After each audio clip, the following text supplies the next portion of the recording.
예수는 감람산으로 가시니라. 아침에 다시 성전으로 들어오시니 백성이 다 나아오는지라 앉으사 그들을 가르치시더니 서기관들과 바리새인들이 음행 중에 잡힌 여자를 끌고 와서 가운데 세우고 예수께 말하되, 선생이여, 이 여자가 간음하다가 현장에서 잡혔나이다. 모세는 율법에 이러한 여자를 돌로 치라 명하였거니와 선생은 어떻게 말하겠나이까? 그들이 이렇게 말하면 고발할 조건을 얻고자 하여 예수를 시험함이로라. 예수께서 몸을 굽히사 손가락으로 땅에 쓰시니 그들이 묻기를 맞이 아니하는지라. 이에 일어나 이르시되, 너희 중에 죄 없는 자가 먼저 돌로 치라. 다시 몸을 굽혀 손가락으로 땅에 쓰시니 그들이 이 말씀을 듣고 양심의 가책을 느껴 어른으로 시작하여 젊은이까지 하나씩 나가고 오직 예수와 그 가운데 섰는 여자만 남았더라. 예수께서 일어나사 여자 외에 아무도 없는 것을 보시고 이르시되, 여자여, 너를 고발하던 그들이 어디 있느냐? 너를 정죄한 자가 없느냐? 주여, 없나이다. 나도 너를 정죄하지 아니하노니 가서 다시는 죄를 범하지 말라. 할렐루야, 할렐루야. 날마다 새로운 사랑으로 우리를 품으시는 주님의 이름을 찬양합니다. 그리고 높으신 주님 앞에 감사와 찬양과 영광의 큰 박수 올려드리겠습니다. 오늘 우리 가운데 새롭고 성실한 사랑으로 함께 하신 주님, 거룩하신 주님의 이름을 찬양합니다. 주님 홀로 영광을 받아 주시오. 주님 합당한 찬양을 받아 주시옵소서. 할렐루야. 네, 하나님의 특별한 은혜와 섭리 가운데 우리 한몸 잃은 포도의 성도들 바라보시면서요, 오늘 이 시간 영상으로 함께 예배하는 우리 글로벌 포드 식구들에게도 우리 한번 따뜻한 사랑과 격려의 축복의 박수를 서로에게 보내도록 하겠습니다. 주님의 놀라우신 은혜가 우리 모두에게 있게 되기를 주님의 이름으로 축복합니다. 사랑하는 여러분, 성령 충만하십시오. 말씀 충만하십시오. 오늘 우리가 함께 드리는 이 예배를 통해 우리의 인생이 주님의 사랑 안에서 용납되고 용서받았다는 그 참된 자유와 만족과 그 영혼의 안식이 우리 모두에게 있게 되기를 주님의 이름으로 축원합니다. 네, 오늘 큰 은혜가 있을 줄로 믿습니다. 우리 옆 사람과 이렇게 한번 인사했으면 좋겠는데요. 하나님의 사랑 안에 참 자유가 있습니다. 이렇게 한번 인사하시겠어요? 하나님의 사랑 안에 참 자유가 있습니다. 진리를 알지니 그 진리가 너희를 자유케 하리라. 그 놀라운 은혜가 저와 여러분 가운데 있게 되기를 주님의 이름으로 축복합니다. 여러분, 미국 뉴욕에는 우리에게 익히 잘 알려져 있는 존 F 케네디 국제공항 외에 뉴욕시의 퀸즈에 라과디아라는 공항이 있습니다. 이 공항은 특이하게도 뉴욕시장을 12년간 역임했던 이 피에렐로 라과디아에서 따온 그 이름인데요. 그는 본래 판사 출신이었어요. 그가 판사로 재직하던 시절에 아주 매우 유명한 일화 하나가 있습니다. 그는 당시 즉결 심판 사건을 담당하던 판사였는데요. 1935년 미국 대공황시 아주 추웠던 겨울에 그 가난에 허덕이던 한 할머니께서 이 굶주린 두 손자들을 위해서 빵 한 조각을 훔치다가 체포된 사건을 맡게 됩니다. 그때 이 라과디아 판사는요, 10불 혹은 10일간의 옥살이라는 판결을 내리면서 이렇게 선고문을 읽었다라고 해요. 이 노인의 범죄는 $10의 벌금형이 선고됩니다. 그런데 이 범죄는 나에게도 상당한 책임이 있습니다. 미국 정부와 본인은 이 노인에게 아무런 도움을 주지 못해서 급기야 그가 범죄에 내몰리는 상황을 만들었고, 이렇게 불쌍한 노인이 먹지 못하고 거리를 방황하는 동안 난 너무나 잘 먹고 잘 살았기 때문입니다. 그래서 판사 본인은 스스로의 책임과 미국 정부를 대신하여 이 10불의 벌금을 나에게 부과하며 나머지 해당 재판장에 있는 검사와 변호사, 경무관과 방청객은 가난한 사람의 처지에 관심을 보이지 않은 책임의 대가로 50센트의 벌금을 부과합니다.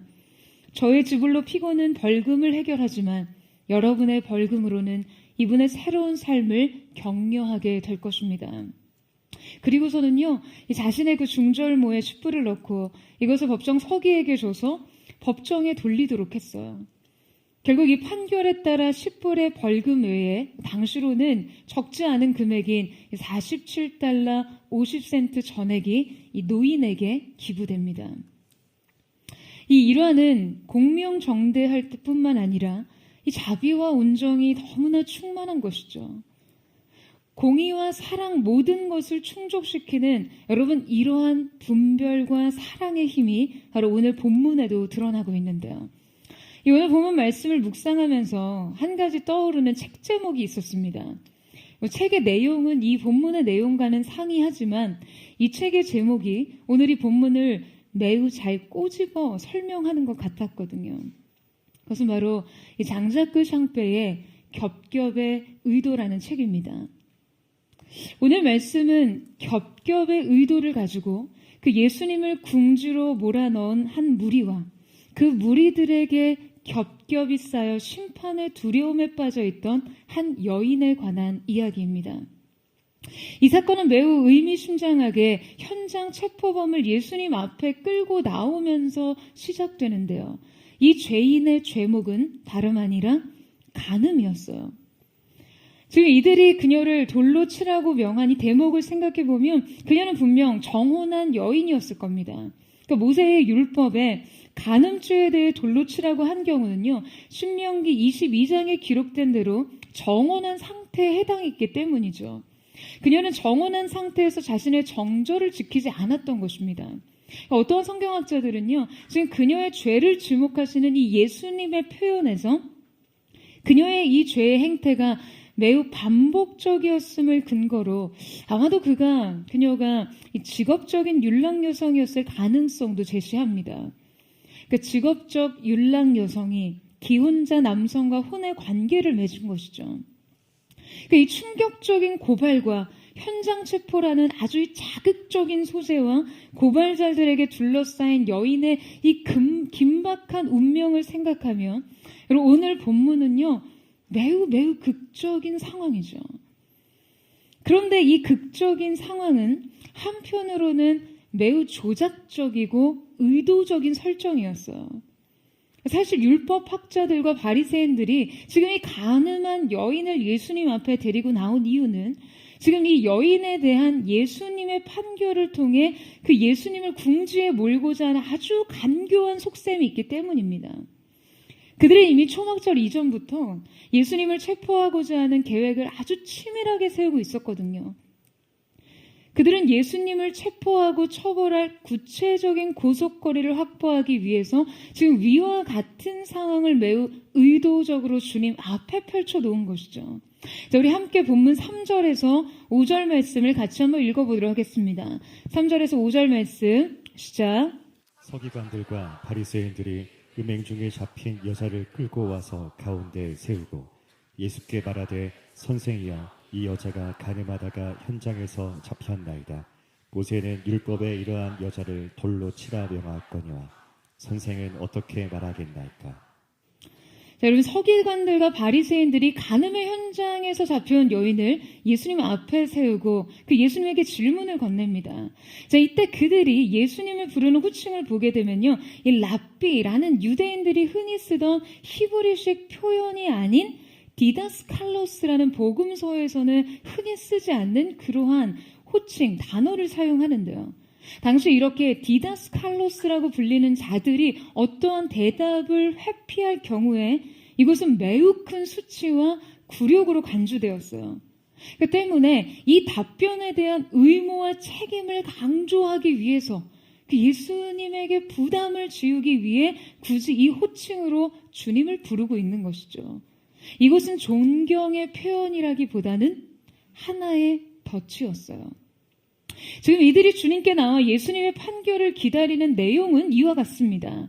간음의 현행범으로 체포된 이 여인을 이 돌로 치는 것이 율법의 판결인데 지금 과연 예수 당신의 판결은 무엇이냐라는 것이죠.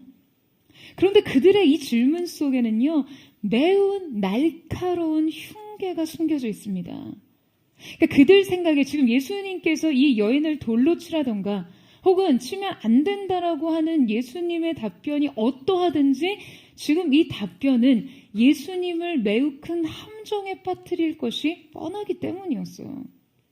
일단 여인을 돌로 쳐 죽이라고 하는 것은 그동안 예수님께서 창녀나 세리와 같은 죄인, 그 사회적 소외자들과 약자들의 편에 서주시던 그 예수님의 긍휼 어린 사역과 가르침과는 매우 대조적인 선택이죠. 그러니까 예수님의 이러한 선택은 분명 그들이 경계하던 예수님에 대한 평판과 인정을 한순간에 추락시킬 수 있는 것이었어요. 또한 반면에 예수님께서 이 가늠한 여인을 풀어주라고 하실 경우에 지금 이 판단은 모세의 율법의 정면으로 대체한 선택이죠. 이것은 모세의 율법을 모독하고 파괴한 죄를 짓게 됩니다. 게다가 사적인 사형 집행을 금한 이 로마의 법을 거스리는 일 또한 되어버리게 되어 있었어요. 그야말로 지금 이 답변은 어떤 것이 되든지 간에 피해가기 힘들게 예수님을 궁지로 몰아넣고 있는 것이었습니다. 여러분, 지금 그 자리에 있던 이들이 예수님 입에서 떨어지는 말을 듣기 위해 숨죽여 기다렸을 거예요. 마치 먹잇감을 찾는 이리떼들 같지 않았겠어요? 저는 이들의 이 행태를 보면서 참 비참한 인생의 모습을 봅니다. 겹겹의 의도를 가지고 온 죄인들과 그 죄인들에게 겹겹이 둘러싸인 한 명의 죄인. 이 인간 군상이 어쩌면 여러분 우리들 전체를 대변하고 있어요.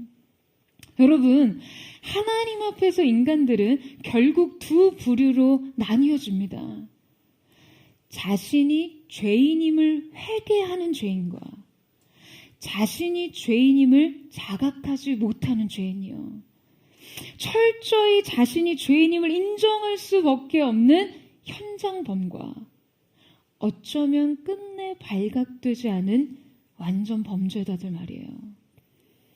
여러분, 인간이 진정 이 두 부류 중 하나에 속할 수밖에 없다면 여러분은 어디에 속한 사람들이신가요? 오늘 이 피해갈 수 없는 질문 앞에서 우리는 서야 합니다. 이것이 하나님 앞에 우리 존재에 대한 직시이기 때문이에요. 자, 그런데 오늘 본문에서 성경이 제시한 이 상황에 대해 저에게 한 가지 의문이 있었는데요. 자, 그 의문은 이 처벌의 장소에 지금 왜 여인 혼자만 끌려왔냐라는 거예요. 여러분, 간음죄가 단독 범행으로 가능합니까? 여러분, 단독 범행으로는 성사되지 않는 게 여러분 이 죄의 특성 아닌가요? 그런데 남자는 어디에 있습니까? 아니, 왜 현장에서 체포됐다는 여인만 이 자리에 끌려온 것일까요? 현장에 대체 여인 혼자만 있는 거죠. 여러분, 이게 말이 되나요? 그러면 이 죄의 성립 근거 자체가 사라지는데요. 그렇다면 왜 이 사건은 현장 체포라고 주장하면서 그녀의 공범자를 공개하지 않는 것일까요? 여러분, 한번 상상해 보세요. 이 여인이 무리들에 이끌려서 지금 예수님 앞에 끌려왔을 때 이 상황이 얼마나 참담했겠어요.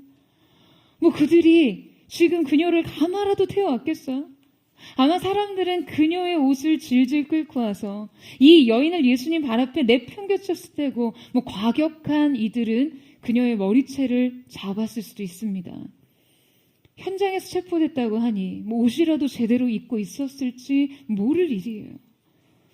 이때 이 여인은 엄청난 당혹감과 수치심, 이제 곧 죽음으로 처단될지 모른다는 극도의 공포와 두려움을 느꼈겠죠. 그런데 왜 그녀는 이 성난 폭도와 같이 이 자신의 죄를 공개 처형하고자 하는 소란스러운 무리들 사이에서 혼자 떨고 있습니까? 대체 그녀의 공범자는 어디에 있나요? 이해할 수 없는 이 상황에 대해서 우리가 해볼 수 있는 합리적인 의심은요, 그들이 고발할 조건을 얻고자 하여 이 예수를 시험했다는 성경의 기록에 근거해서 지금 이 상황까지도 의도적으로 만들어냈을 가능성이 있다는 거죠. 바리새인과 서기관들과 결탁하고 모의한 한 남자가 그냥 원래 부정하기로 소문난 여인의 삶을 덫으로 삼았어요. 그녀의 행실은 원래 성적으로 매우 무질서했기 때문에 이 유혹에 쉽게 빠져들었고, 그렇게 공모하고 계획된 간음의 현장에서 남성은 유유히 빠져나와 공모자들에게 보호를 받을 수 있었던 것이죠. 어쩌면 그가 분노한 군중들 사이에서 지금 몸을 숨기고 이 여인을 함께 정죄하고 있을지도 모를 일입니다. 너무 명탕정 코난 느낌인가요? 근데 여러분 생각해 보세요. 성경의 기록과 이 의심스러운 정황들을 재구성해 보자면 충분히 합리적인 의심이 가능한 사항입니다. 그렇다면 여러분, 이렇게 의도적인 계획형 범죄를 가지고 예수님 앞에 나온 이 무리들의 상태는 어떠합니까? 지금 그들은 왜 이 여인을 애워싸고 있나요? 왜 그들은 예수님을 파멸시키기 위해서 한 여인의 삶마저도 죽음으로 몰아세우고 있는 것이죠? 여러분, 그들은 지금 굉장한 죄의 상태, 위험한 죄의 상태에 빠져 있습니다. 물론 그들은 행위적으로는 이 여인보다는 월등히 나은 삶을 살았겠죠. 하지만 영적으로는 매우 위험한 상태에 빠져 있습니다. 그것은 바로 자신은 옳다고 생각할 뿐만 아니라 나는 옳은가? 라는 물음을 스스로에게 던질 필요조차 느끼지 못하는 상태를 의미하는 것입니다. 이들의 주목할 만한 특징은요, 이들은 한 인생을 단죄하기에 매우 열심인 자들이었으나 누군가를 정죄하는 열심 이면에는 지금 자신의 정당성과 의로움을 입증하고 인정받으려는 그 강렬한 욕구가 숨겨져 있다는 사실이에요. 죄인의 심판자와 그 형벌의 집행자가 되기 위해 안달난 사람들은요, 여러분 대개 자기 의에 대한 엄청난 만족, 자기 만족과 인정욕에 사로잡혀 있다는 것이죠. 너의 오류를 지적해야만 나의 옳음을 입증할 수 있는 것. 너를 부정해야지만 나를 긍정할 수 있고, 너를 정죄해야지만 나를 방어할 수 있는 것. 그래서 결국 너를 처벌해야지만 나는 구원을 받을 수 있는 것.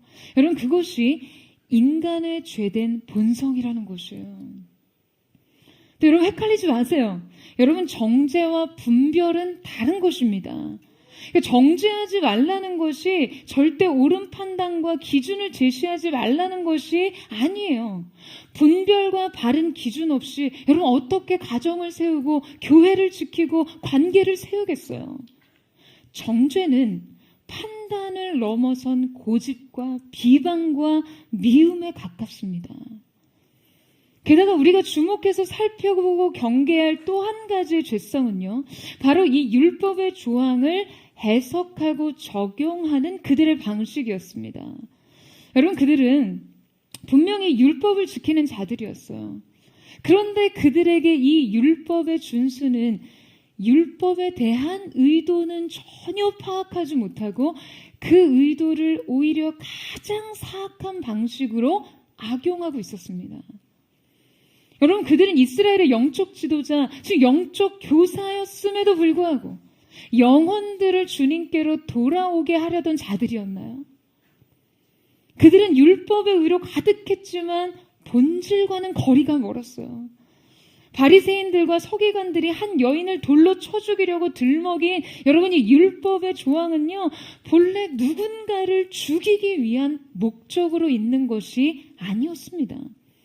이 율법은 가정과 공동체를 보호하고 살리고자 만드신 것이었어요. 하지만 그들의 율법은 언제나 문자 그대로의 규칙들이었죠. 본질엔 관심이 없습니다. 주님의 의도와 마음과 목적은요, 그냥 안중에도 없었어요. 그저 이 기준에 부합하지 못한 것들을 무너뜨리면서 이것이 오직 자신을 위해 존재하기 위한 도구를 삼는 것이죠. 여러분, 우리가 우리의 삶 속에서 어떤 원칙과 신념을 주장할 때요, 이것이 존재해야 하는 더 높은 뜻과 그 본질적인 이유는 깡그리 외면한 채로 그저 나의 옳음과 나의 정당성과 나의 입지를 유리하게 하기 위해 자비 없이 적용하는 것. 여러분, 그 역시 하나님 앞에 경계할 태도임을 잊지 말아야 합니다. 여러분, 아멘이세요? 이것이 바리새인적인 태도임을 기억해야 하는 것이죠.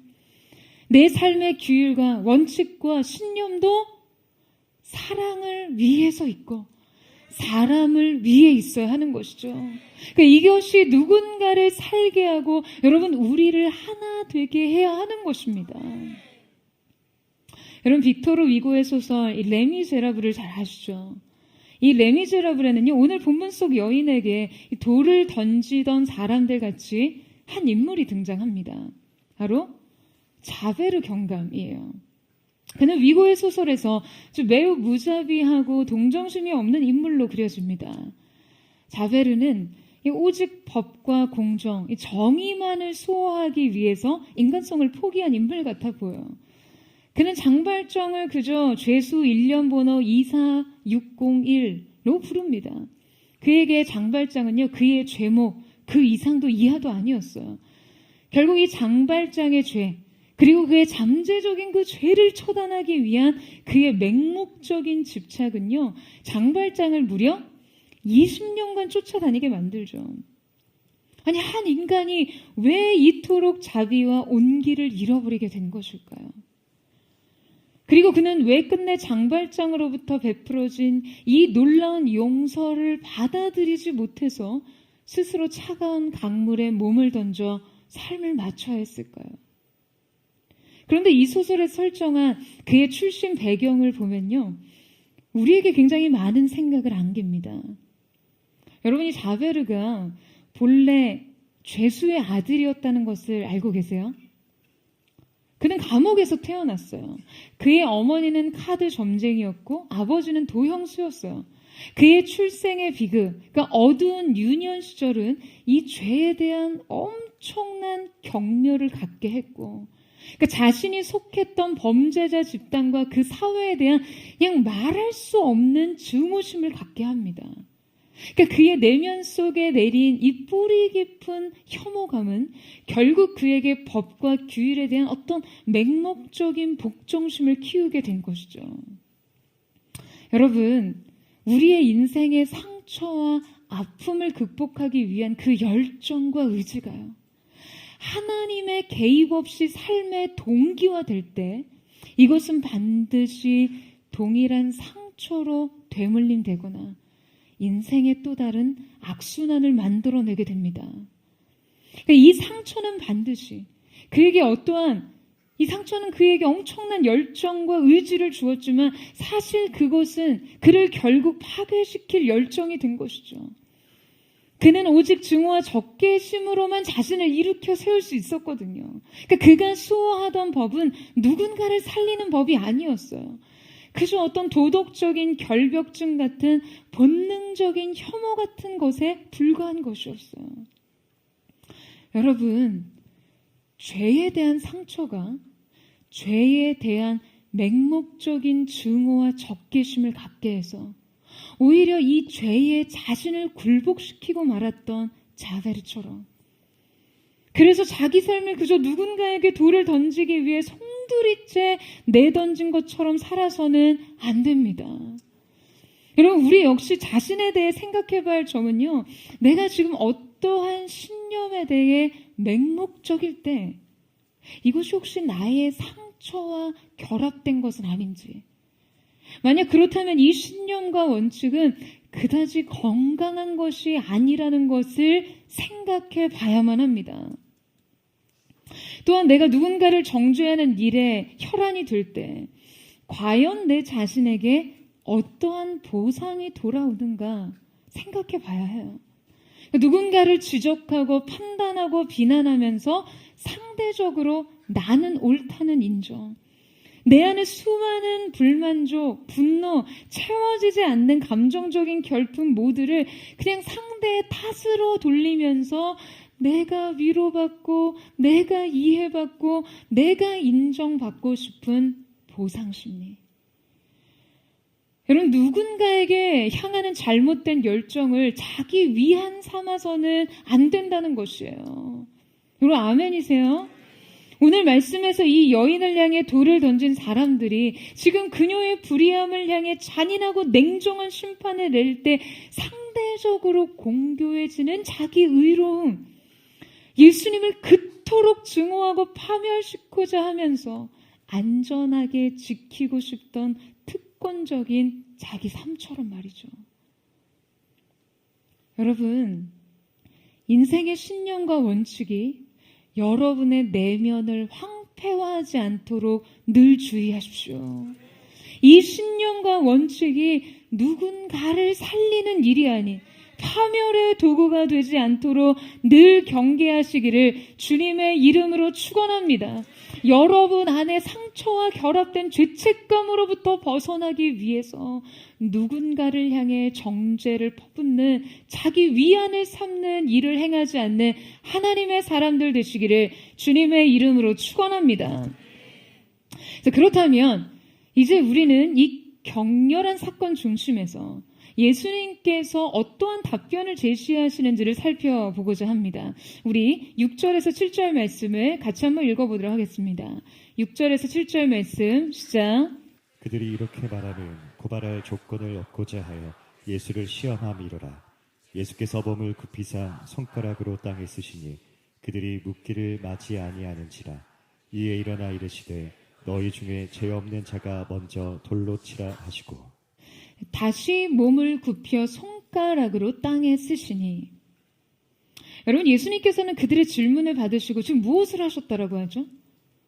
성경은 예수님께서 몸을 굽혀 손가락으로 무언가를 땅에 쓰셨다라고 기록합니다. 지금 예수님이요, 지금 이 난처한 질문을 받으시고는 갑자기 말없이 허리를 굽히시고 땅에 무언가 손가락으로 쓰고 계신 거예요. 사람들이 소동하고 여기저기 고성과 몸부림이 난무했을 상황에서 갑작스럽게 하신 이 행동은 여러분 어떠한 의미였을까요? 예수님께서 갑자기 당황하신 걸까요? 율법학자들의 그 간교하고 사악한 함정을 피해갈 어떤 적당한 말을 찾으실 시간이 필요했던 것일까요? 사람들이 시간 벌기 위해서 어떤 행동을 할 때 있잖아요. 막 이런 생각하면 막 뭔가 등에서 땀이 나죠. 당시 현장에 있던 사람들도 예수님의 이 침묵과 행위를 당황의 의미로 오해합니다. 그래서 그들이 묻기를 맞이 아니하는지라 라는 이 표현은요, 그들이 그 예수님의 이 반응에 득이 양양해져서 계속해서 주님께 곤란한 질문을 퍼부어댔다는 의미거든요. 그러니까 그들은 드디어 예수가 이 덫에 걸려들었구나 라고 생각했던 것이죠. 여러분, 대체 예수님께서는 왜 이런 다소 엉뚱한 행동을 하신 것일까요? 제가 이 본문의 말씀으로 정하고 처음 말씀 묵상하면서 왜 예수님께서 이 행동을 하신 것일까? 이 질문이 끊이지를 않았어요. 분명 이 행위는 굉장히 의도된, 의도적인 행위였거든요. 그렇다면 예수님께서는 이 행위를 통해서 무언가 우리에게 메시지를 주실 것일 텐데 왜 이런 행동을 하셨으며 또 주님께서 손가락으로 바닥에 쓰신 것은 대체 무엇이었을까? 여러분, 갑자기 이 상황에서 막 바닥에 예수님이 졸라맨을 그리시거나 바리새인과 서기관들의 뒷담화를 막 쓰시거나 욕을 하시진 않았을 거 아니에요. 물론 뭐 보기사항으로 고려해 볼 수도 있겠죠. 그렇다면 왜 쓰셨으며 과연 무엇을 쓰신 것일까? 이 말씀 묵상하면서 며칠 굉장히 끙끙거렸어요. 혹자는 이 행위에 대해서 예수님의 매우 창조적인 환기였다라고 해석하기도 해요. 대부분의 학자들은 주님이 이 행위를 통해서 무리 스스로 어떤 흥분을 가라앉히고 자신을 성찰할 기회를 주고 계셨다는 것이 가장 설득력 있는 견해였습니다. 하지만 이 견해가 저의 의문을 그다지 명쾌하게 해소시키지는 못했어요. 그러다가 한 말씀을 통해 정말 무릎을 탁 치면서 주님의 의도가 바로 이것이 아니었을까 생각하게 됐어요. 자, 여러분, 성경에서 주님께서 친히 손가락으로 무언가를 쓰셨다는 것은요, 딱 2번 제시됩니다. 오늘 본문에서 예수님께서 바닥에 손가락으로 무언가를 쓰셨다는 기록 외에 출애굽기 31장 18절 말씀에 기록되어 있는데요. 함께 읽어보도록 하겠습니다. 시작. 여호와께서 시내 산 위에서 모세에게 이르시기를 마치신 때에 진거판 둘을 모세에게 주시니 이는 돌판이요 하나님이 친히 쓰신 것이더라. 여러분, 여호와께서 모세에게 그분이 친히 쓰셨다라는 돌판을 주셨죠. 바로 2개의 증거판이었어요. 주님께서 이스라엘 백성에게 주신 십계명, 그 율법에 관한 기록이죠. 자, 그렇다면 예수님께서 지금 손가락으로 바닥에 무언가를 쓰시는 이 행위는 여러분 무엇을 상기시킵니까? 여러분, 이 행위는 어떠한 의미예요? 여러분, 저는 바로 이것이 모세의 증거판을 기록하신 주님 자신에 대한 계시였다라고 생각합니다. 너희 지금 모세의 율법을 가지고 나의 판단을 묻고 그 판단의 오류를 지적하려고 하는구나. 그런데 말이야, 너희가 말한 그 모세의 율법을 쓴 사람이 바로 나야, 나. 라는 의미 말이에요. 저는 아마도 예수님께서 손가락으로 그때 돌판에 쓰셨던 그 율법의 내용을 그대로 기록하고 계시지 않았을까 추측해 봅니다. 여러분, 무슨 말인지 아시겠어요? 여러분, 주님만이 죄인을 판단하시고 정죄하시고 심판하시고 처벌하실 수 있을 뿐 아니라 애초에 그 법을 만드신 분, 그 법 이상의 존재가 그분이시라는 것이죠.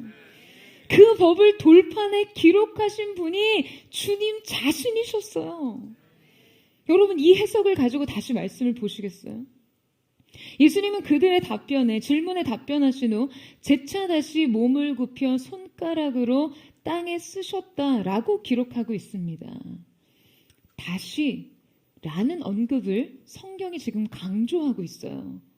이 다시라는 언급을 통해 여러분, 무엇을 암시하고자 하는 걸까요? 여러분, 앞에서 언급한 출애굽기의 모세의 돌판은 여러분 몇 번 쓰여졌죠? 몇 번 쓰여졌나요? 첫 번째 돌판은 금송아지 사건 때 모세가 시내산에서 내려오면서 그 돌판 던져서 깨먹었잖아요.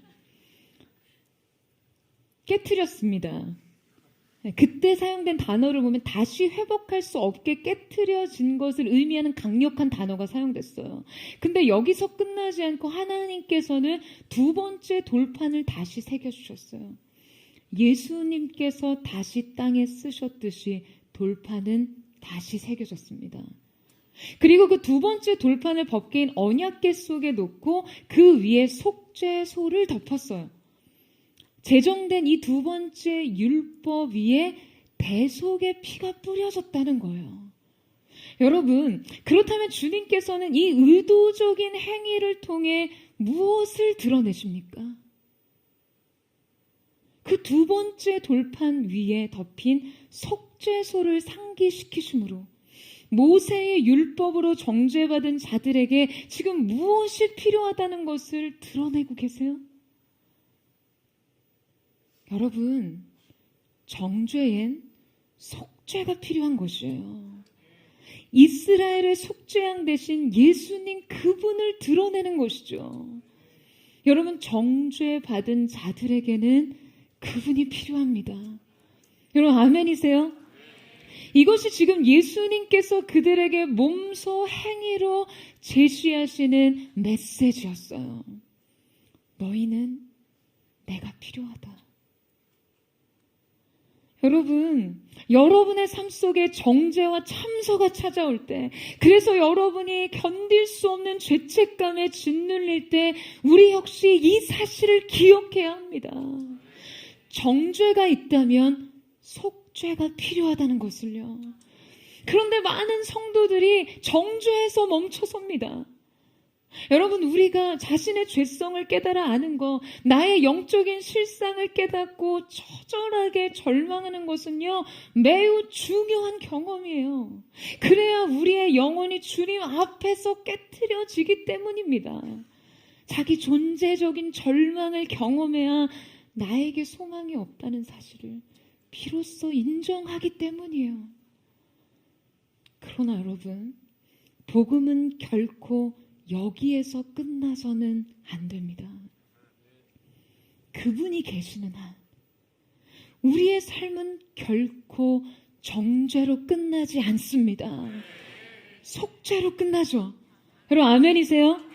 회복 불능의 상태로 완전히 깨어져도 여러분의 인생을 다시 써주실 분이 계십니다. 그래서 그분께서 말씀하시는 거예요. 너에게 내가 필요하다라고요. 여러분, 바로 이것이 복음이 우리에게 말하고 있는 바입니다. 죄책감에 머물지 말고 눈을 들어 속죄의 그리스도를 바라봐야 하는 것이에요. 여러분, 이제 주님께서는 바리새인과 서기관들의 이 간교한 질문에 여러분 어떠한 현답을 제시하고 계십니까? 너희들 중에 죄 없는 자가 먼저 돌로 치라고 하세요. 예수님은요, 다른 말씀을 1절 덧붙이지 않으셨어요. 하지만 이 말씀은 어느 누구도 반박할 수도 대적할 수도 꼬투리를 잡을 수도 없는 현답이었습니다. 주님은 율법을 부정하시지도 죄를 지지하시지도 않으십니다. 주님께서는요, 이 여인의 죄를 인정하세요.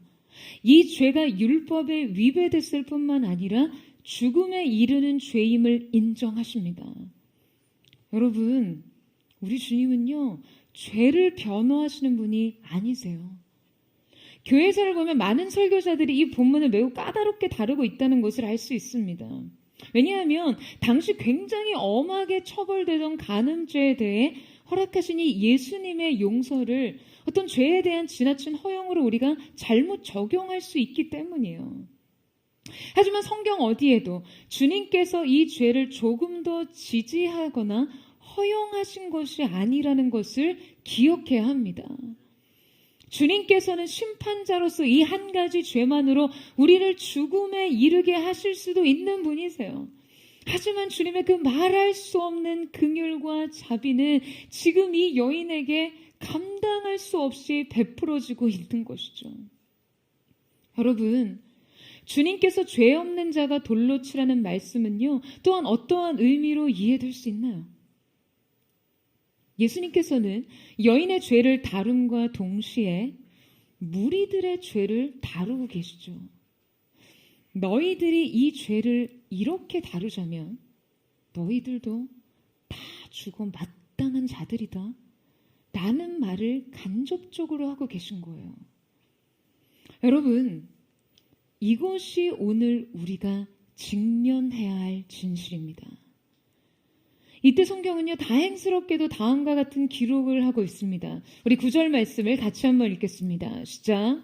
그들이 이 말씀을 듣고 양심의 가책을 느껴 어른으로 시작하여 젊은이까지 하나씩 하나씩 나가고 오직 예수와 그 가운데 섰는 여자만 남았더라. 여러분, 그들이 예수님의 말씀을 듣고 가책을 느낍니다. 살기가 등등하던 그들이 이내 숙연해지더니 한 명, 두 명 그 돌을 던져두고 뒤돌아 떠나갑니다. 여러분, 그들에게 어떠한 일이 일어난 것이죠?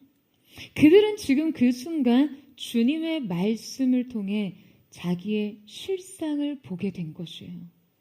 그들은 자신에게도 부정할 수 없는 죄와 연약함이 있다는 것을 인정합니다. 이어령 교수님의 하나의 나뭇잎이 흔들릴 때 현대인이 잃어버린 것들이라는 수필집에 보면요, 당시에 아직 예수를 영접하지 않았던, 예수를 믿지 않았던 그분이 이 본문에 대해 이런 해석을 달아두셨어요. 2000년 전 이스라엘 사회는 나름 굉장히 양심적이었다는 거죠.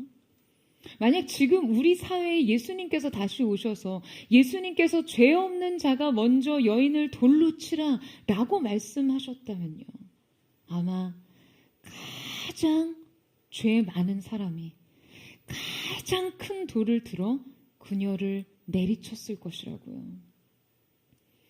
양심이 더욱더 강팍해지고 두려움은 더욱 견고해져서 사람들은 자신을 지키려고 더 큰 무기를 듭니다. 하지만 다행히 2000년 전 그들은 주님의 말씀 속에서 자기의 실상을 직면합니다. 주님 앞에서 자신들이 깨트려져 버렸어요. 여러분, 이것이 진짜 축복입니다. 주님 앞에서 자기 자신을 보는 일. 여러분, 이것만큼 영적으로 유익한 것이 없거든요.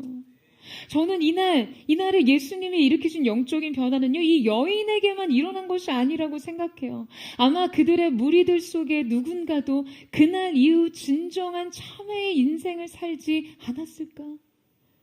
그리고 오늘 우리에게도 그 일은 일어나고 있습니다. 여러분, 이제 여인을 겹겹이 둘러싸던 무리들이 하나둘씩 흩어집니다. 그녀를 위협하던 그 성난 군중은 썰물처럼 빠져나갔어요. 사람들의 위력과 위험한 흥분 속에서 느꼈던 그 엄청난 수치심과 공포감이 차분히 잦아들었습니다. 예수님께서는 이때에도 여전히 말없이 땅 위에 무언가를 쓰고 계셨어요. 이제 예수님과 여인 둘만 남았습니다. 여러분, 바로 이것이 인생이 마주해야 할 가장 근본적인 상태입니다. 주님 앞에 나만 있는 이 시간. 이 시간에 우리의 삶에 진정한 구원이 임해요. 제가 이 장면을 묵상하는데 어쩌면 그녀가 바로 이 시간 손에 돌을 쥔 사람들에게 둘러싸여 있을 때 느꼈던 공포와 그 두려움과는 전혀 다른 엄청난 경외심, 외경심에 의한 두려움을 느꼈을 것이라는 그런 생각이 들더라고요. 여러분, 왜냐고요?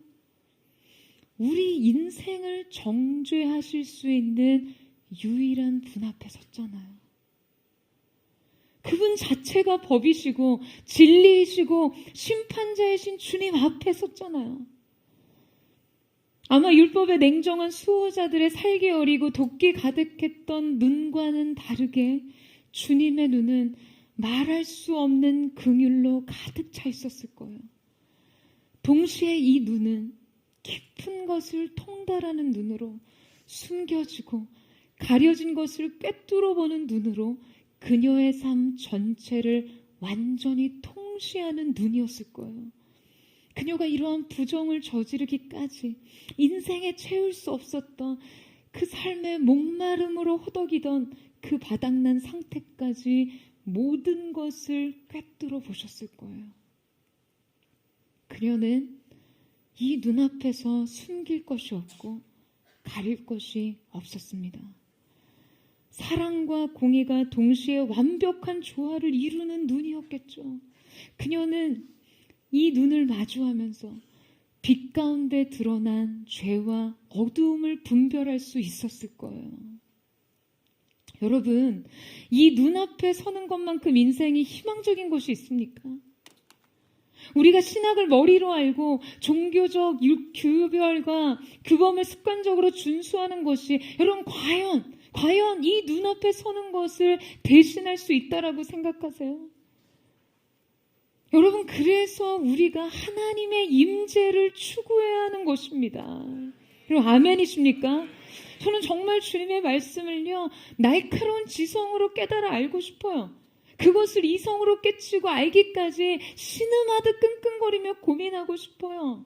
그리고 최선으로, 삶으로, 몸으로 살아내기를 원해요.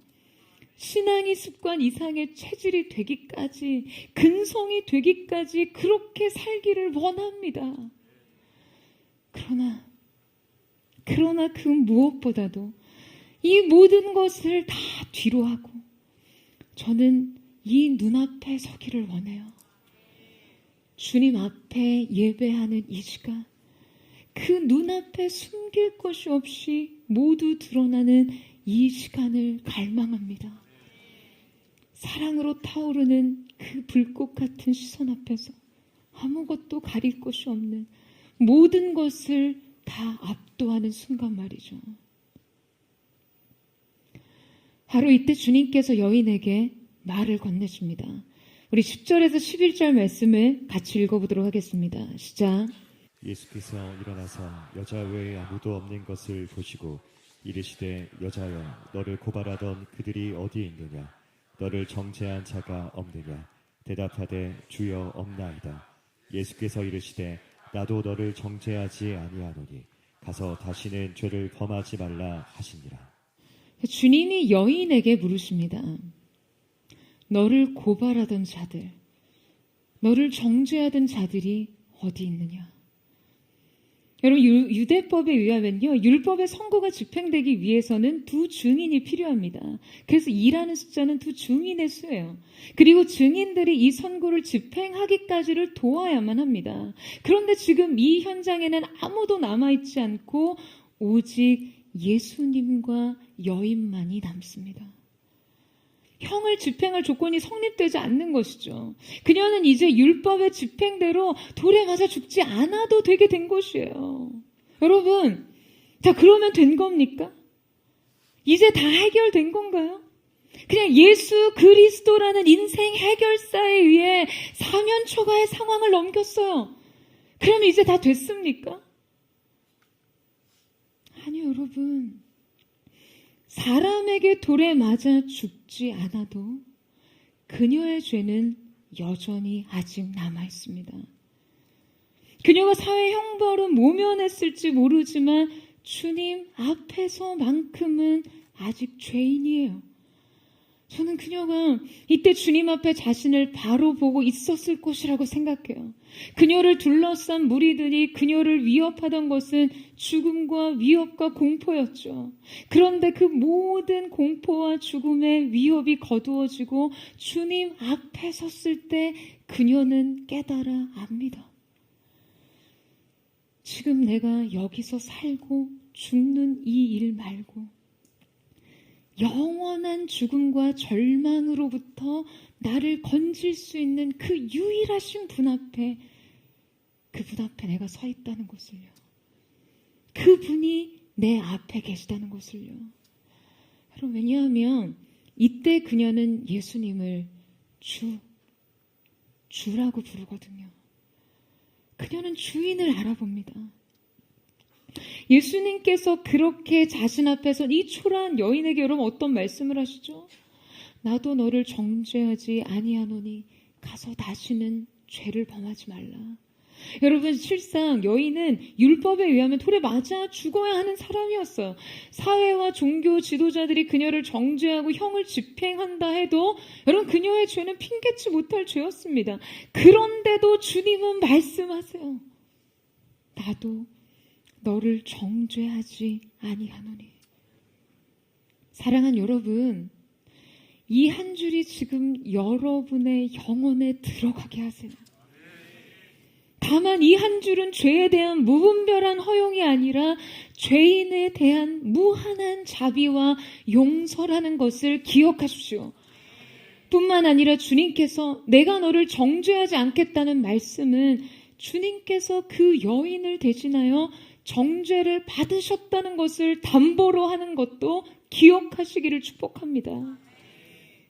여러분, 많은 이들이 이 말씀에 감동을 받죠. 그런데 그렇게 뒤돌아선 여인의 실상을 생각해 보면요, 생각보다 이 선언은 굉장한 부담이라는 것을 깨닫습니다. 다시는 죄를 범하지 말라는 선언 말이죠. 주님께서 분명히 여인의 죄의 반복적인 습성에 대해 지적하셨던 것처럼 그녀는 이 음란과 부도덕이 그냥 일상화된 삶을 살고 있었을 거예요. 그녀가 혹자들의 추측처럼 만약 직업적 율랑 여성이었다면 아마도 당장 그녀는 생계의 수단을 포기해야 할 일이었죠. 생업을 포기하고 당장 이 몸으로 어디서 시작하고 뭘 하고 먹고 사나부터 고민해야 합니다. 생각보다 복잡한 문제예요. 과연 다시는 죄를 짓지 않는 게 여러분 가능할까요? 뜨거운 마음으로 예! 라고 대답하고 싶지만 우리의 현실과 자아는 분명 아니, 라고 말합니다. 그렇다면 여러분, 예수님의 이 선언은 인간에게는 도무지 불가능한 명령일까요? 우리는 이 한 번의 구원으로 영원히 그분과 믿음의 길을 갈 수는 없는 것일까요? 여러분, 여인이 이 선언대로 살 수 있는 길은 오직 하나 있습니다. 예수님의 선언을 정확하게 기억하세요. 나도 너를 정죄하지 아니하노니.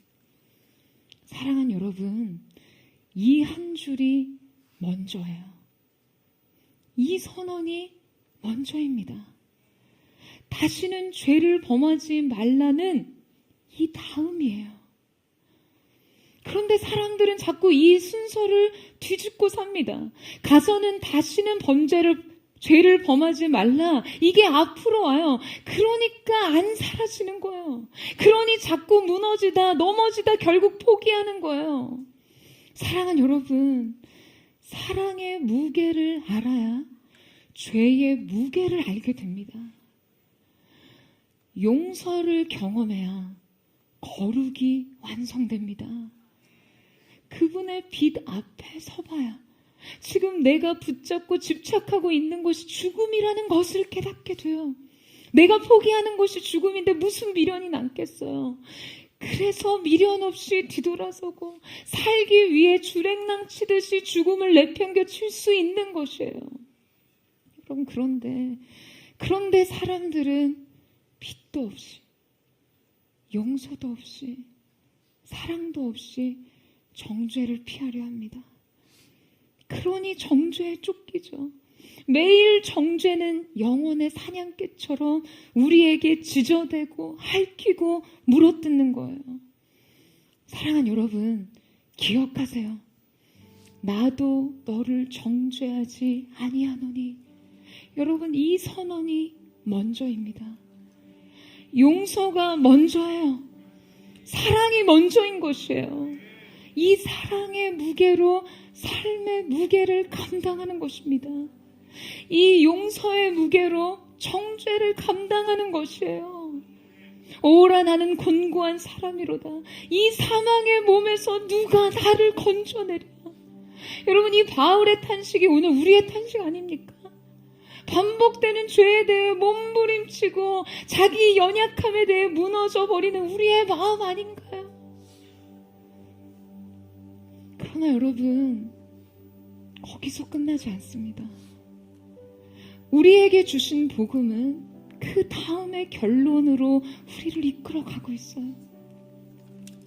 우리 주 예수 그리스도로 말미암아 하나님께 감사하리로다. 바로 우리를 용서하시고 용납하신 그리스도의 사랑으로 인해서요. 그런즉 이제 누구든지 그리스도 예수 안에 있는 자들에게는 결코 정죄함이 없나니, 그 사랑 안에서 우리에게 선언된 삶입니다. 사랑하는 여러분, 저는 오늘 이 사랑의 무게가 정말 사랑하는 포드의 성도들의 삶 속에 부어지기를 축원합니다. 이 용서의 무게가 여러분의 삶을 얽매게 한 모든 정죄와 멍에의 사슬을 끊어내는 능력이 될 줄로 믿습니다. 사랑하는 여러분, 여러분을 뒤쫓는, 매일같이 여러분에게 지저대고 핥히고 물어뜯는 사냥개처럼 여러분을 뒤쫓는 죄책감과 정죄에 쫓기지 마시고요. 오늘 그리스도의 사랑의 강권하심 안으로 들어가 영혼의 진정한 자유와 안식을 얻는 저와 여러분 되시기를 주님의 이름으로 축원합니다. 오늘 이 시간 우리 함께 찬양하며 주님 앞에 기도하며 나아갔으면 좋겠습니다. 사랑하는 주님, 오늘 이 시간 우리가 주님 앞에 그 한 사람으로 있습니다. 우리 가운데 사랑으로 찾아오신 주님 앞에 감출 것이 없는 인생으로 그렇게 주님 앞에 있습니다. 오늘 우리가 그 사랑에 직면하며 또한 우리의 연약함에 직면함으로 주님 앞에 서기를 원하오니 진정한 회복과 참회와 새로운 삶의 시작이 오늘 이 예배를 통해 우리 가운데 시작되게 하여 주시옵소서.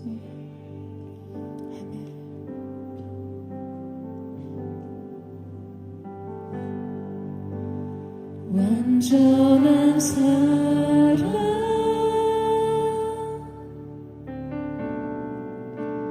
한없는 은혜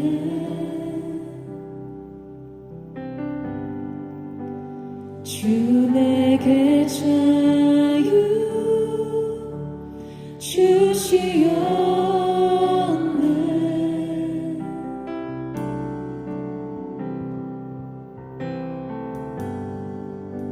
슬픔과 눈물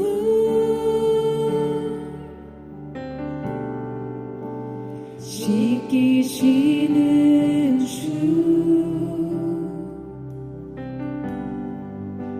주 내게 기쁨 주시었네.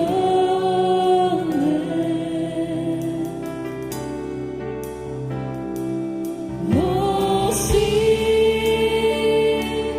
hallelujah. Oh, sing hallelujah. Sing hallelujah.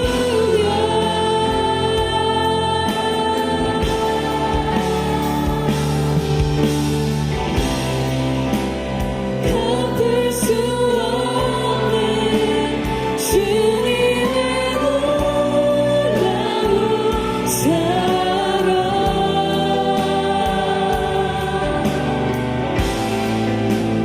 나의 영혼을 온전케 해.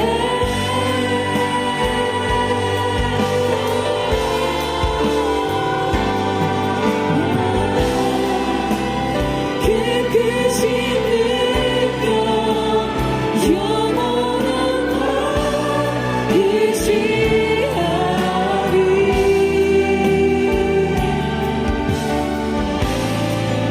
그날의 아래 나도하리. 우리 함께 고백하며 나아갑니다.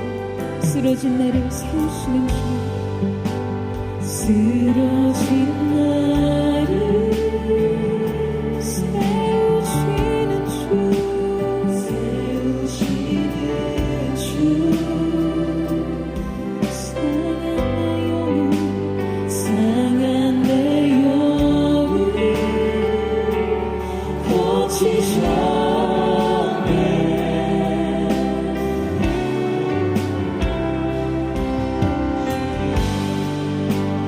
내 모든 허물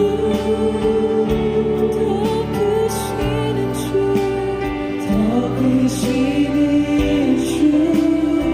주 내게 사랑 주 내게 생활 주시었네.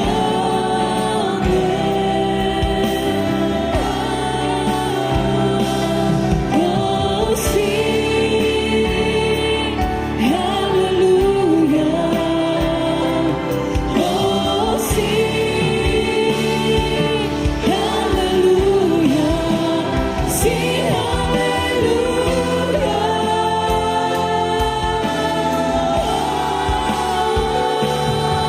갚을 수 없는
사랑하는 주님, 주님의 사랑이 끊어진 우리의 인생의 길 위에 새로운 다리가 되었습니다.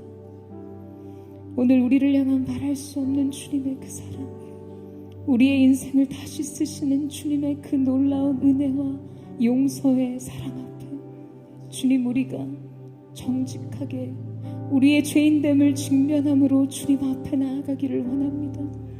한 여인의 마음이 아닌 주님 무리 속의 한 사람으로, 다른 이의 죄악을 정죄하는 자의 마음으로 이 가운데 있다며 주님, 우리에게 더 큰 회개가 필요한 줄로 믿습니다.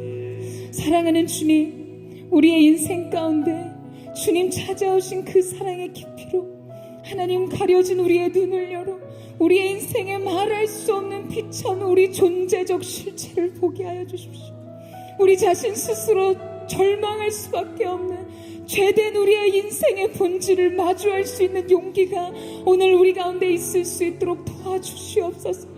그 사랑을 받아들일 수 있는 믿음과 오늘 우리가 죄인됨을 주 앞에 고백할 수 있는 용기 또한 함께 갈 수 있도록 주님 역사하여 주시옵소서.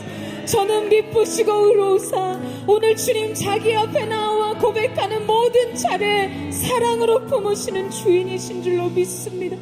오늘 이 시간 우리가 주님 앞에 회개하며 나아갑니다. 주님, 주님의 그 말할 수 없는 불꽃 같은 사랑의 시선 속에서 가릴 것도 감출 것도 없는 우리 자신의 존재를 주 앞에 드러내며 고백합니다. 주님, 아무도 모르는 곳에서 올라졌던 모든 죄악, 이 세상에 대한 탐욕과 허영으로 가득 찼던 부정과 부패로 가득 찼던 우리의 심령과 악한 도모들이 이 시간 주님 앞에 고백되게 하여 주시옵소서. 방탕과 술 취함과 무질서가 주님 앞에 토설되게 하여 주시옵소서. 모든 각종 중독과 모든 음란과 욕심에 점여돼 주님 앞에 정직히 고백하는 자들 되게 하여 주시옵소서. 주님의 용서가 진정 값 있는 것이 되기 위해 주님 철저히 우리의 죄됨을 주 앞에 고백하며 서기를 원합니다. 주님의 사랑이 아니고서는 소망이 없는 절망적인 존재인 우리가 주님 앞에 회개하며 나아가오니 주님 우리를 받아 주시옵소서. 우리 전심으로 우리 주의 이름을 부르짖으시는 동성으로 기도하겠습니다. 주여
그것을 믿으며 가는 주의 보좌로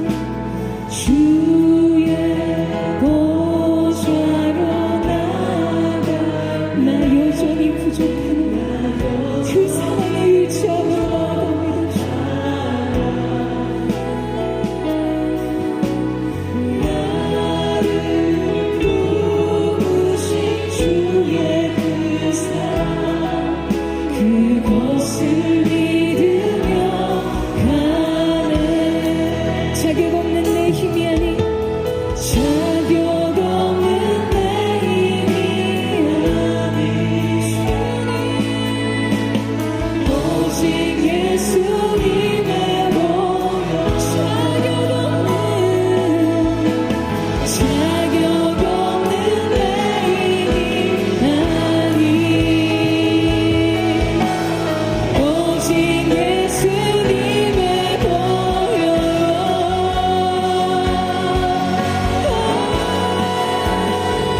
십자가의 보혈 완전하신 사랑 힘입어 나아가 십자가의 보혈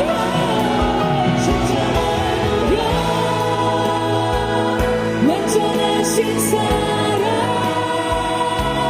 힘입어 전심으로 십자가의 십자가의 보혈 완전하신 사랑 우리의 사랑에 힘입어 오늘 이 금요 주님 앞에 나아가기를 원합니다. 그대 고자 가운데 담대히 나아가기를 원합니다. 보혈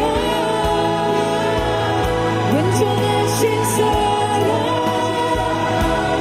힘입어 예배하 십자가의 보혈 십자가의 보혈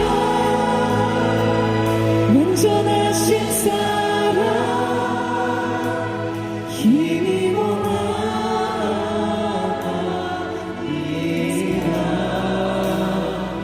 십자가의 보혈 완전하신 사랑 힘입어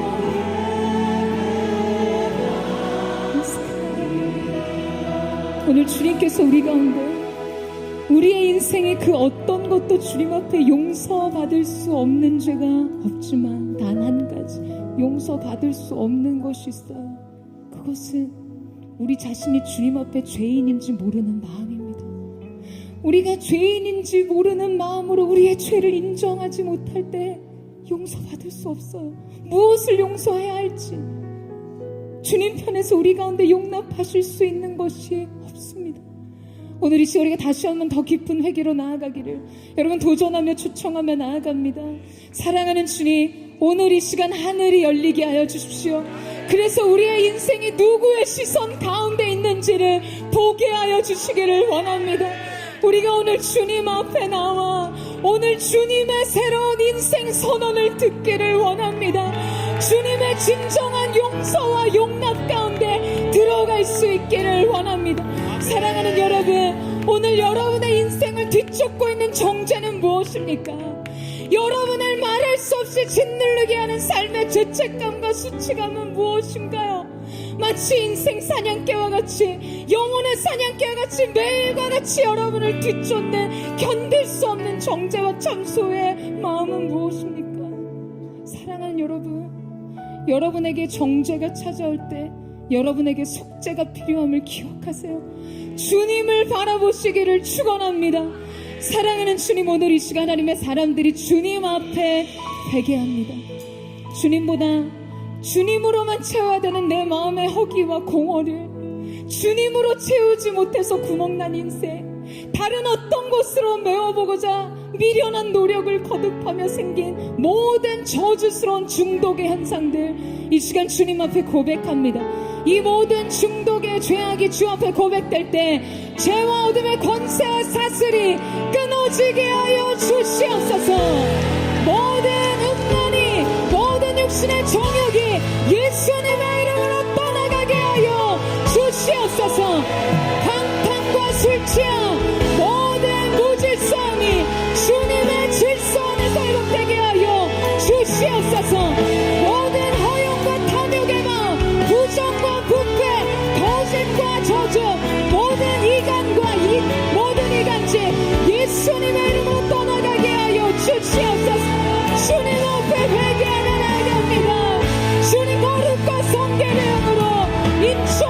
주시옵소서.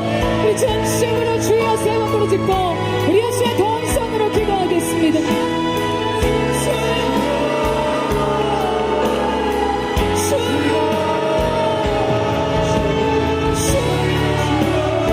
오직 하나님으로만 채울 수 있는 하나님 모양의 인생 구원을 주님 다른 곳으로 채우고자 노력하며 생겼던 우리의 모든 죄악들 주님 앞에 회개하며 나아가니 주님을 사랑하지 못하고 자기 의식과 자기 사랑으로 우리 모든 삶의 태도가 대한 죄악의 결과들을 가지고 주님의 용서를 구하며 주님 앞으로 나옵니다.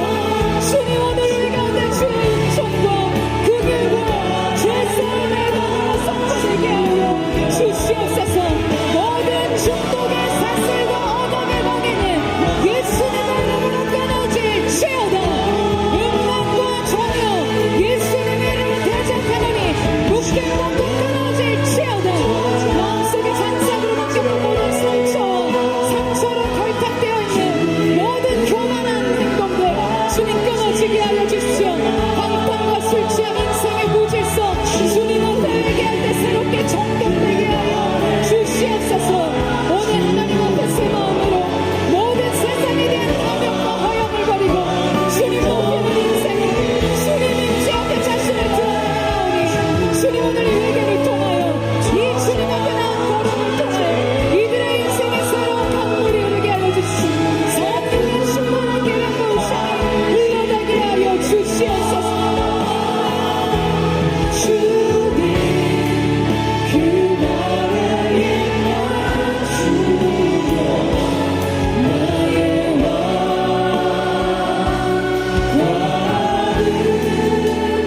모으리.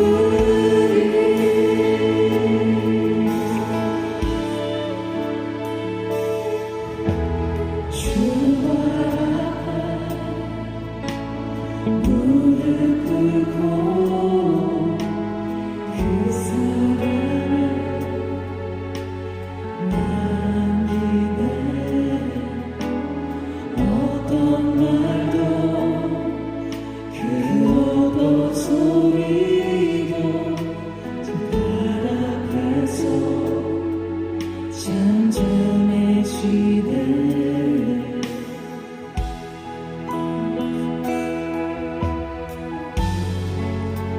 주 나의 사랑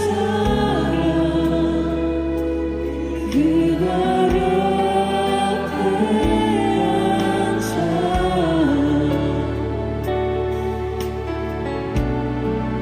내 모든 기도를 사랑의 노래가 되네.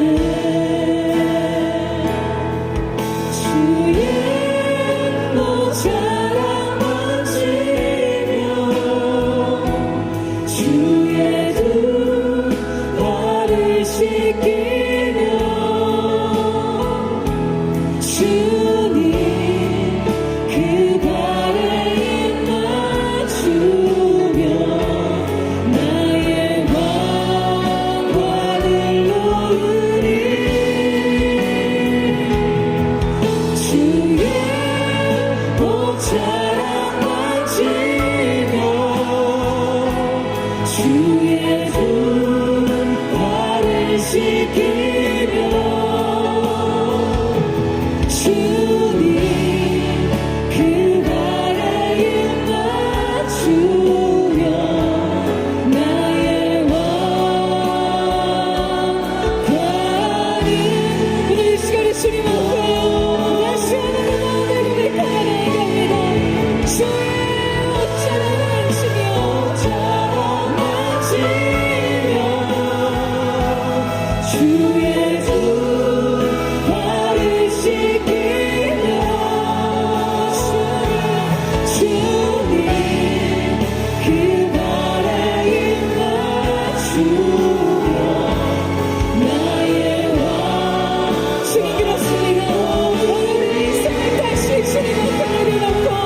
그 숨막히던 현장, 오직 주님과 나만 남은 그 자리에서 주님은 땅 위에 내 인생을 위한 새로운 삶을 쓰셨습니다. 사랑하는 주님, 오늘 우리의 인생 주님이 주신 은혜와 축복을 첫 번째 돌판으로 받았으나 내 인생의 허물과 연약함과 죄악으로 인해 산산이 깨어 회복 불능의 상태로 빠졌던 내 인생을 건지신 주님, 주님은 내가 아직도 죄인 되었을 때, 아직도 연약할 때에 나를 향한 하나님의 자기 사랑을 예수 그리스도의 십자가로 확증해 주신 분이십니다. 그 사랑의 확증이 오늘 우리 가운데 새겨지게 하여 주십시오. 거듭 실패하여 넘어지고 깨어진 인생이라 할지라도 내가 너의 삶을 다시 쓰겠노라, 내가 너의 인생을 내 사랑으로 다시 써주기를 원하노라 말씀하시네. 우리 주님의 사랑과 은혜와 긍휼 앞에서 주님, 우리가 새로운 걸음으로 나아가게 하여 주시옵소서. 아버지, 그 사랑을 내가 받아들입니다. 아버지 하나님, 그 사랑으로 내 삶을 다시 살기를 원하오니 주님, 새 삶으로 세워지게 하여 주시옵소서. 우리 전시전으로 주의 한번 부르짖고 우리 합심한 우리의 새 삶을 선포하며 기도하며 나가겠습니다.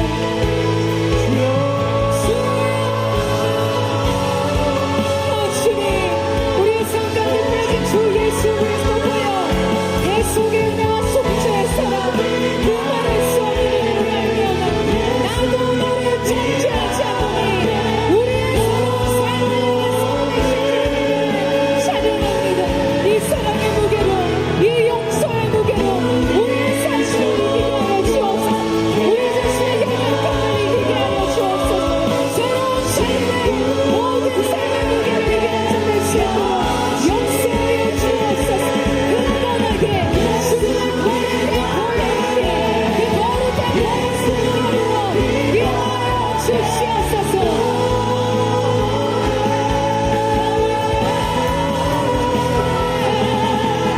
우리 자를 지키고 다시 온전케 하는 예수 피밖에, 예수의 피밖에. 주님은 권위를 찬양하리라. 주의 보혈 찬양해, 주의 보혈 찬양해, 주의 보혈 찬양해, 주의 보혈 찬양해. 예수 피밖에. 오늘 우리의 삶을 새롭게 하신, 좋게 하신 주 예수 그리스도의 능력을 높여 찬양하리라. 주의 보혈 찬양해, 주의 보혈 찬양해, 주의 보혈 찬양해, 주의 보혈 찬양해. 예수 피밖에, 예수의 피밖에 없네. 주의 보혈 찬양해, 주의 보혈 찬양해,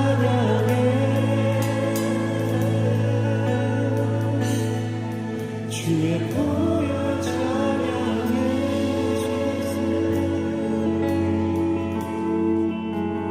예수 피밖에, 예수의 피밖에 없네. 그런즉 이제는 누구든지 예수 그리스도 안에 있는 자는 결코 정죄함이 없나니, 결코 정죄함이 없나니, 생명의 성령의 법이 죄와 사망의 법에서 너를 해방하였노라. 죄와 사망의 법에서 너를 해방하였음을 선포하노라. 할렐루야. 거룩하신 주님의 속죄의 은혜, 대속의 우리 양 되신 주님의 이름을 찬양합니다. 그 놀라우신 은혜로 주님 주신 새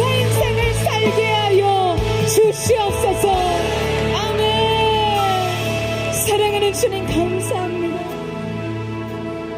내가 깨트린 내 인생의 이 절망이 무엇인지를 우리 눈으로 직면할 때마다 우리는 회개하기보다 다른 누군가를 원망하며 탓하며 저주하며 정죄하는 것으로 위안 삼았던 지난 모든 시간의 부끄러움을 주님 앞에 내려놓습니다. 이제 예수로 채워진 인생, 예수로 충만해진 인생, 예수로 거듭난 인생, 예수로 다시 산 생명의 인생, 주님이 우리 가운데 허락하신 생명의 새날, 기쁨의 새날을 향해 달려가게 하여 주시옵소서. 용서의 무게를 알고 사랑의 무게를 아는 자들로 살게 하여 주셔서 여전히 연약한 우리의 인생 가운데 베푸신 십자가를 언제나 바라보게 하여 주십시오. 연약하고 넘어지고 실패하고 두려울 때마다 그 대속의 십자가를 보게 하여 주시옵소서. 우리의 평안을 위해 징계를 받으신 주님, 우리의 나음을 위해 죽임을 당하신 어린 양의 생명이 오늘 우리의 모든 심령과 육체와 앞으로 우리의 모든 삶 가운데 흘러가는 생명수가 되게 하여 주시옵소서. 그렇게 하는 우리의 생각 가운데 우리의 삶 가운데 새로 행하신 주님, 거룩하신 주 예수 그리스도의 이름을 찬양합니다. 주님 홀로 영광을 받아 주시옵소서. 찬양을 받아 주시옵소서. 그렇게 함께 하신 주님을 송축하며 감사드리며 살아계신 예수님의 이름으로 기도드립니다. 아멘. 할렐루야. 우리 가운데 함께 하신 주님, 우리 하나님의 어린 양 되신 대속의 주인 예수 그리스도의 이름을 찬양합니다. 주님 홀로 영광을 받아